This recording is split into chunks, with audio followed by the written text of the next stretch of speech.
오늘 말씀 약점 속의 장점이라고 하는 제목을 가지고 함께 나누려고 합니다. 원래 제목은 단점 속의 장점 뭐 이렇게 가지고 했었는데 그게 왠지 좀 아닌 것 같아가지고 어제 저는 늦게까지 고심고심하다가 제가 약점이라는 제목으로 해서 바꿔서 말씀을 준비하게 되었습니다. 우리 바른교회에도 자라나는 아이들이 있습니다. 김주성과 또 김주아, 또 노하운과 또 노하준, 또 그 외에도 이 나라에는 많은 아이들이 있습니다. 그 아이들이 보통 많은 사람들이 이렇게 얘기합니다. 나라의 미래라고 말합니다. 그러한 의미로 그 나라의 아이들이 가지고 노는 인형이나 장난감을 보면 그 나라의 미래의 형태가 보인다고 하기도 합니다. 그 이유로 첫 번째로 러시아의 인형이 있습니다. 러시아에서 제일 유명한 인형은 나무를 깎아서 달걀 모양으로 뚜껑을 열면 뚜껑을 열었던 인형보다 작은 인형이 나오고 또 그걸 까면 또 나오고 또 나오고 어떤 인형은 10개나 들어있는 인형도 있다고 합니다. 마치 양파 껍질을 자꾸 이렇게 벗기듯이 자꾸만 안에서 나오는 그 인형이 어찌 보면 그 나라의 국민성을 말해준다고 합니다. 그 이유로 이전에 러시아 이전에 소비에트 연방이라고 있었죠. 그 소련의 정치 행태를 비꼬며 하는 말이 무엇이었냐면은 크렘린이라고 했다고 합니다. 크렘린이 무슨 말인가? 도대체 엉뚱하게 속을 알 수 없는 사람을 가리켜서 크렘린이라고 지칭하고 했다고 합니다. 그 당시에 소련 외교나 정치 또 사람들이 하도 엉큼해가지고서 도대체 속을 알 수가 없다라고 해서 크렘린. 그 크렘린이 무엇을 말하는가? 이 인형을 장난감 인형처럼 자꾸만 꺼내야 하는 그런 상황을 지칭했다고 합니다. 두 번째로 과테말라의 인형이 있는데 그 과테말라의 인형은 무슨 인형인가? 걱정을 덜어주는 인형이라고 합니다. 도대체 무슨 말인가? 그것은 과테말라의 그 아이들이 유난히 걱정을 많이 하는 아이들이 많았다고 합니다. 그 아이들에게 심리적인 안정을 주기 위해서 오래전서부터 내려오는 전통적인 심리 치료 방법으로서 베개 속에다가 걱정을 덜어주는 그 인형들을 베개 속에다 집어넣었다고 합니다. 그래서 걱정거리로 잠 못 이루고 심지어 악몽을 꾸는 아이들에게 베개 안에 여러 개의 인형을 집어넣고 어머니가 아이에게 이 인형들이 너의 모든 걱정을 가져갈 거야 라고 하고서 잠을 자게 했다는 거예요. 그리고 아이가 자는 동안에 이 엄마는 어떻게 해요? 이 인형을 다 빼버렸다고 합니다. 그리고 아침에 사라진 인형이 있었던 그 베개를 아이들에게 보여주면서 너의 모든 걱정거리를 이 인형들이 다 가져간다 라고 얘기를 했다고 합니다. 그러면 정말 걱정이 많았던 아이들이 해맑게 변하면서 아이들의 마음에 자리 잡고 있었던 걱정들이 심리적으로 사라지겠다고 하는 것이죠. 근데 이 과테말라 인형이 놀랍게도 심리적 안정감뿐만이 아니라 치료 효과까지 컸다고 합니다. 과테말라는 마야 문명으로부터 유럽의 침략과 학살, 내전, 성폭행 등으로 인해서 그리고 또 언제 터질지 모르는 화산 폭발로 인해서 늘 불안감을 안고 살아가고 있었다고 합니다. 또 가난 때문에 가난을 벗어나지 못해서 아이들이 학교를 제대로 다니지 못하는, 그래서 오히려 부모를 도와야 하는 아이들이 나이에 비해서 너무나도 많은 걱정과 근심 염려에 쌓인 이 아이들을 치료하기 위한 하나의 처방이었다고 하는 것이죠. 우리나라는 어떨까요? 언젠가 레고 사장이 한국에 와서 이런 말을 했다고 합니다. 한국의 부모들은 레고 그 세트에 너무 몰입한다고 합니다. 혹시 집에 레고 가지고 계신가요? 혹시 있으신가요? 네, 하원이가 있죠. 근데 그 레고를 사가지고 집에다 갖다 놓으면 아이들이 재밌게 놀 수 있거든요. 근데 이 레고의 조그만 부품이 없어지잖아요. 그러면 온 방을 헤매가지고 기어이 찾아서 반드시 통에 보관하는 부모들을 지적하는 말이 레고 사장의 말이에요. 뭐예요? 너무 물론 세트, 그러니까 하나라도 빠지면 안 되는 것에 대해서 너무 몰입한다는 거예요. 버리기 전에. 근데 레고 사장은 이렇게 얘기합니다. 하나를 잃어버려도 얼마든지 다른 부품으로 또 다른 형태를 만들려고 충고했다고 합니다. 처음 출시된 것을 너무 정형화하지 말라고 말하는 것이죠. 이처럼 창의성은 부족한 여러 가지를 다른 것으로 대체할 때 또 다른 창의성이 개발된다고 말했다고 합니다. 이처럼 어린아이들이 노는 장난감에는 한 나라의 정치, 또 자라나는 아이들의 걱정과 염려, 또 심리적으로 처방하는 것도 있고요. 또 우리나라의 정형화되는 그런 행태를 지적하는 레고의 사장의 말을 통해서 장난감의 장점과 단점을 저희가 알 수 있습니다. 오늘 본문 사도 바울의 그 은사를 또 잘 설명해주고 있고 그 은사 이후에 또 사도 바울의 가시를 설명을 해주고 있습니다. 이것을 조금 더 요즘 말로 말하면 사도 바울의 은사의 강점들을 통해서 사도 바울의 약점이 고스란히 드러나는 본문이라고 할 수가 있는 것이죠. 사도 바울은 강점들을 자랑하기보다 오히려 약점들을 자랑한다고 합니다. 오늘 그 이유와 배경을 살펴보고자 합니다. 오늘 본문은 고린도후서 12장 7절에서 10절 말씀으로 원래는 한 페리코프는 언제입니까? 12장 1절부터 12장 10절까지의 말씀이죠. 오늘 본문은 사도 바울이 자신의 은사를 자랑하기보다 자신의 약함을 자랑한다고 합니다. 자신의 약점을 가시로 인식하면서 이 가시는 사탄의 하수인으로까지 묘사되기도 합니다. 자신의 가시이고 사탄의 하수인인 이 약점은 논란이 있긴 하지만 대부분 공감하는 말로 뭐라고 말하나요? 혹시 아시나요? 사도 바울의 가시. 예, 뭐요? 간질.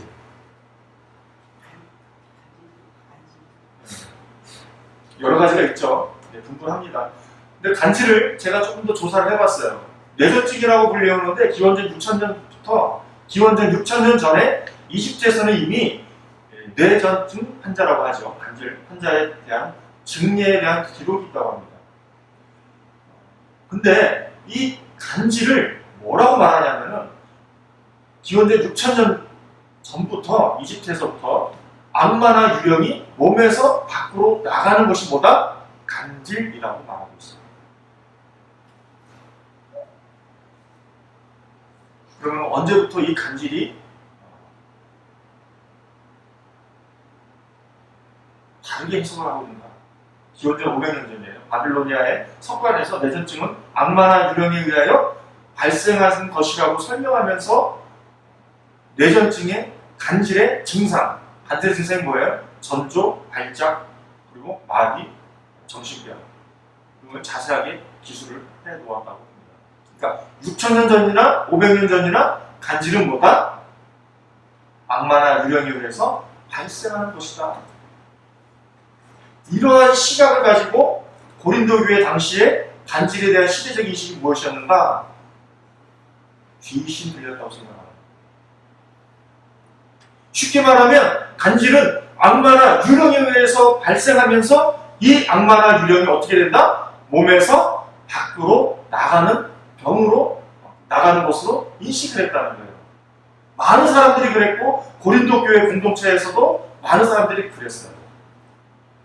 그런데 이 간질이 교회에 얼마나 큰 문제가 되었는지 오늘 12장 1절에서 10절 말씀을 통해서 나오고 있어요. 여러분 생각을 한번 해보세요. 귀신을 쫓아낸 사람이 귀신 들렸다고 많은 사람들이 본다면 여러분들은 어떻게 생각하십니까?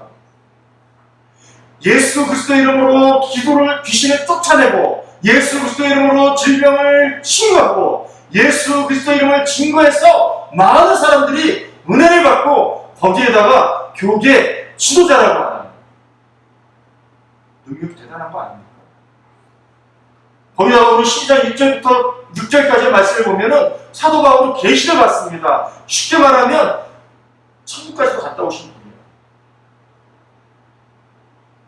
그런데 이렇게 능력 있는 사람이, 이렇게 복음에 사로잡혀 있는 사람이 설교를 하다가 단질로 인해서 전조 증상이 나타나고 마비 증상이 나타나고 발작 증상이 나타났다고 한다면 여러분들은 뭐라고 생각하시겠어요?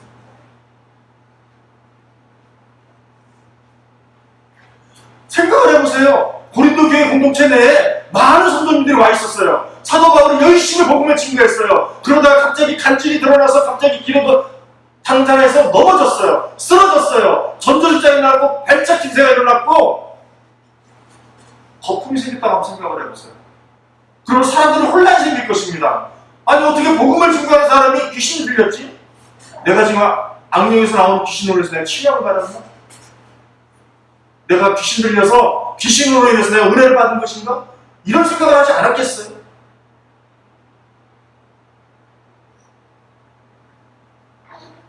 또 사도 바울이 길거리에 나가서 열심히 복음을 증거했습니다. 그 복음을 증거했을 때, 전도를 전했을 때에 많은 지나가는 사람들에게 전도를 했단 말입니다. 전도를 했는데 그 전도한 사람들이 예수님의 음성을 잘 들으려고 노력을 하다가 갑자기 사도 바울이 간질이 생겼어요. 갑자기 그 자리에서 거품을 물고 쓰러졌다고 생각을 해보십시오. 그러면 그 전도를 받은 사람이 뭐라고 생각을 하겠습니까? 내가 악령 들린 사람으로부터 내가 악령을 받는 것인가? 라고 생각하지 않았겠습니까?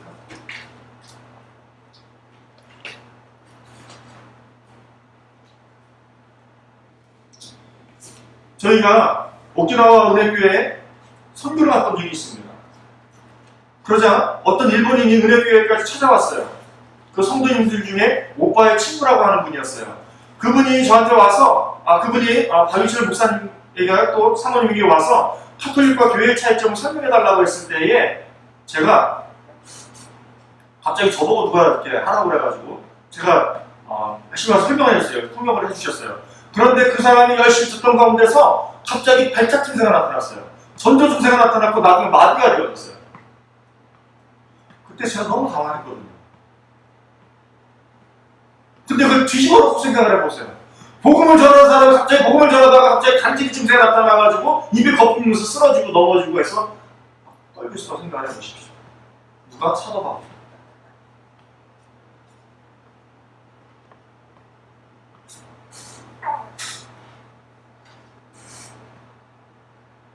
다른 사람도 아니고 귀신을 쫓아내고 치유의 능력이 있었고 또 사도였습니다. 그 사람이 이 문제로 인해서 얼마나 힘들었겠습니까?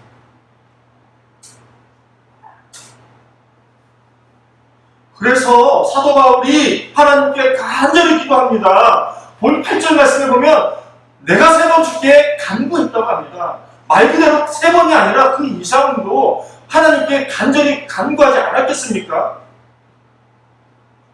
하나님, 내가 목사고 사도인데 내가 설교하다가 간질로 인해 발작을 하면서 사람들이 저를 어떻게 보겠습니까? 많은 사람들이 저를 오해할 것입니다.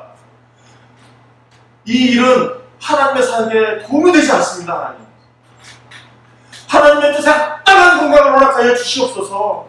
하나님 나라의 확장이 도구되는 그 놀라운 도구로 써주시옵소서. 이렇게 간절한 마음을 담아서 기도하지 않았을까요? 이렇게 간절히 하나님께 기도했는데 이 간절한 기도를 하나님은 어떻게 말씀하고 계십니까? 그것이 9절 말씀입니다. 다 같이 9절 말씀 한번 읽어주시겠습니다. 9절 말씀 시작. 나에게 주시기를 내게 족하도다. 이는 내 능력이 약한 데서 온전을 지나하신지라. 아니, 하나님께 간절히 기도했는데 하나님께서 뭐라고 말씀하십니까? 내 은혜가 내게 족하도다. 내 능력이 약한 데서 온전하여 줍니다. 이게 말이 좋아 그렇지 이 말씀이 무슨 말이에요? 한마디로 말하면 사도 바울의 기도가 어떤 거예요? 거절당한 거지 않습니까? 누구로부터? 하나님으로부터.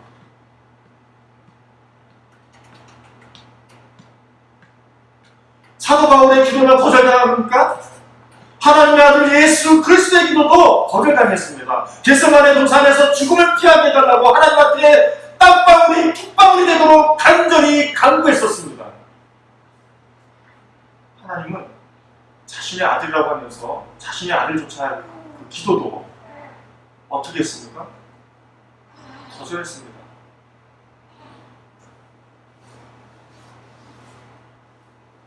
하나님은 도대체 왜 사도 바울의 기도, 하나님의 아들 예수 그리스도의 기도를 거절했을까요? 그것은 사도 바울의 기도를 거절한 것은 사도 바울이 깨달은 것처럼 자신의 연약함이 하나님의 능력을 드러내기 때문이라고 합니다. 예수님의 기도를 거절한 것도 예수님의 온갖 고초를 겪고 십자가에 못 박혔기 때문에 하나님의 능력을 알 수 있었던 것처럼 말이죠. 이를 조금 더 쉽게 설명하면 우리의 연약함이 있어서 하나님의 은혜가 우리에게 머물게 하기 위함이라는 것입니다. 하나님의 은혜가 우리의 인격 성전에 머물게 하기 위함은 하나님의 능력이 드러나기 때문인 것입니다.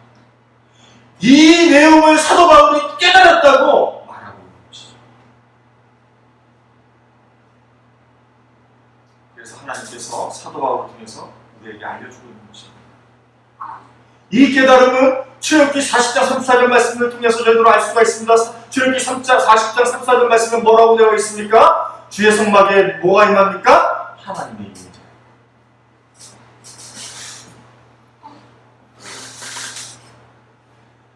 그러면 도대체 사도 바울의 깨달은 연약함의 종류가 무엇인가? 한번 다음 주에 한번 넘기시겠어요? 없나요? 네. 사도 바울이 깨달은 연약함의 종류예요. 이 연약함의 종류가 무엇인가? 제가 고린도후서 12장 10절 지적본하고 카톨릭 성경 고린도후서 12장 10절 표준세 번역 12장 10절 말씀에 그 해석이 달라요. 해석이 다른 것을 가지고 제가 다 넣어봤어요. 그랬더니 이건 거예요. 약함, 위험, 괴로움, 핍박, 고통, 모욕, 재난, 박해, 역경, 병역함, 모욕, 궁핍, 박해, 곤란. 우리의 인생 사례 가운데 있어서 이 가운데서 단 하나도 빠질 수 있는 것이 있습니까? 없습니다.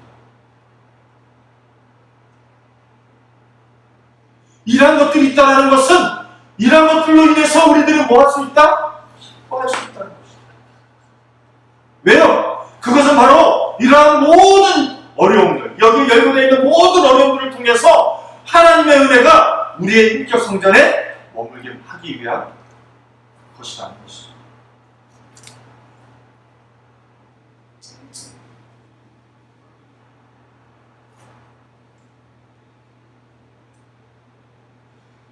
저는 이 말씀을 부여잡고 기도하는 가운데서 몽골 아우르치에 대한 마음이 떠올랐습니다. 이것은 역경이었어요.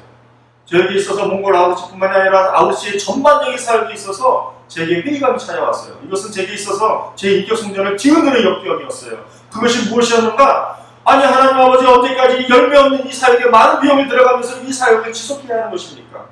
아무리 열심히 섬겨도 사람이 변하는 열매는 없는 것 같고 오히려 관계가 깨지고 오랫동안 함께 단기 성교를 다녔던 많은 사람들은 그 자리에 없고 그 사람은 다 어디로 왔는지 알 수 없고 이런 회의감이 제 마음 가운데 엄습했습니다. 이런 회의감이 제 마음을 자리 잡고 있을 때에 저는 하나님께 더욱더 집중했죠. 왜요? 그것은 단기 선교에 대한 열매를 보고 선교를 가는 것이 아니라 선교를 통해서 저의 인격 성전 가운데에 하나님의 은혜가 머물게 하기 위함이기 때문인 것이죠. 이것이 우리가 아우르치 사역이 기쁨인 이유가 바로 있는 것입니다. 많은 사람들이 생각을 합니다. 돈만 있으면 재정 문제만 해결되면 모든 문제가 해결될 것이라고 생각할 수 있습니다. 또 가족 관계만 해결되면 모든 문제는 해결될 것이라는 생각을 가질 수도 있습니다. 또 이곳에서는 술, 담배를 안 하시지만 어떤 사람들은 아빠가 술, 담배만 안 하면 좋겠다는 바람을 갖고 기도해도 응답이 안 되는 경우도 있죠.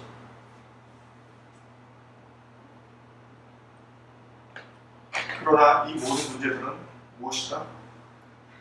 우리 심령 가운데에 하나님의 은혜가 머물게 하기 우리의 연약한 것이. 얼마 전 제가 아는 목사님으로부터 들은 얘기입니다. 그 목사님은 신대원 졸업쯤에서 교회를 개척을 했습니다. 그 목사님의 근황을 제가 물어보지도 않았는데 제가 아는 목사님이 그 목사님의 근황을 설명해 줬어요. 저만 보면 자꾸 그렇게 얘기해 주고 싶은 사람들이 있는가 봐요. 어쨌든 그 목사님이 요즘 힘들다고 합니다. 왜 힘든가라고 제가 이제 그분한테 얘기를 들었더니 같이 함께했던 사역자들 다 나가고 전도도 안 되고 교회 주변이 재개발로 인해서 몇 년간은 더 있어야 교회도 정착할 것 같다는 그런 것들에 대한 얘기였습니다. 제가 그 교회를 조금 아는데 그 교회 재정 자립도는 100%입니다. 이 100%의 내용은 정부의 지원을 받는 목사님의 상황 때문에 어쨌든 상황이 있어서 그래서 남들처럼 월세 걱정을 하지 않고 생활비 걱정도 하지 않습니다. 다만 그 교회가 힘든 것은 교회 재정과 생활비로 인한 어려움이 아니라 성도가 없어서 고전한다는 얘기였어요. 그래서 제가 물었어요. 목사님한테. 목사님이 만약에 그 교회 목사님부터 전도를 받는다면 그 교회에 나가실 수 있겠어요? 없겠어요? 제가 이렇게 물어봤어요. 그랬더니 그 목사님이 뭐라고 얘기했을까요? 못 간다고 하더라고요. 그래서 왜 그래요? 그랬더니 먼저는 목사님의 설교가 마음에 들지 않고 그리고 요즘 시대는 엄연히 있어야 되는데 잘 가르치지도 못하는 것 같고 또 교회 환경이 중요한데 그렇지도 않다는 그런 이렇게 논리가 있었어요. 아니 목사님들도 안 가는 교회가 개척교회예요.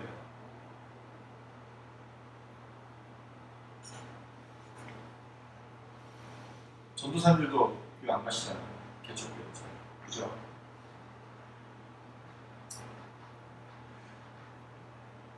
저는 그 목사님이 많은 성도님들이 또 주변에 아는 교육자들이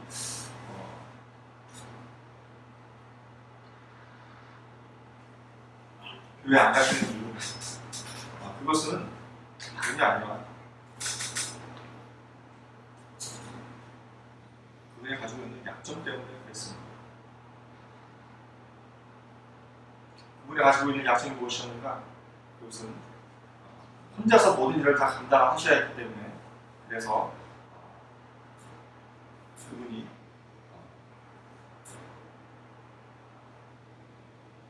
그 약점으로 인해서 많은 분들이 함께 할 수 없는 어려움이 있었다는 것이죠. 영적인 능력이 있음에도 불구한 말입니다. 그럼 저희 교회는 어떨까요? 저희 교회는 얼마 안 되는 우리 전도사님과 강도사님 그리고 저와 함께 예배를 드리고 있습니다. 우리가 가족까지 합쳐하면 정성도가 제가 지난번에 보니까 9명 정도 되는 것 같아요. 다 이렇게 있다 보니까 이런 환경에 놓여있는 교회가 어떤 교회다? 바른길 교회다. 저희 바른길 교회는 백석전도단 선교센터로 시작을 해서 1년이 되지 않아서 바른길 교회 기도처로 전환되었고 지금은 3년 내에 지역교회가 어떤 교회라고요? 설립 예배를 드릴 수 있는 교회로 자리매김을 꿈꾸고 있는 것입니다. 이러한 상황 가운데서 바른길 교회 기도처의 장점과 단점은 무엇인가? 장점은 우리 아까 이지선 전사님이 기도해 주신 것처럼 각기 은사별로 두드러지는 사역을 하고 있다는 것이에요.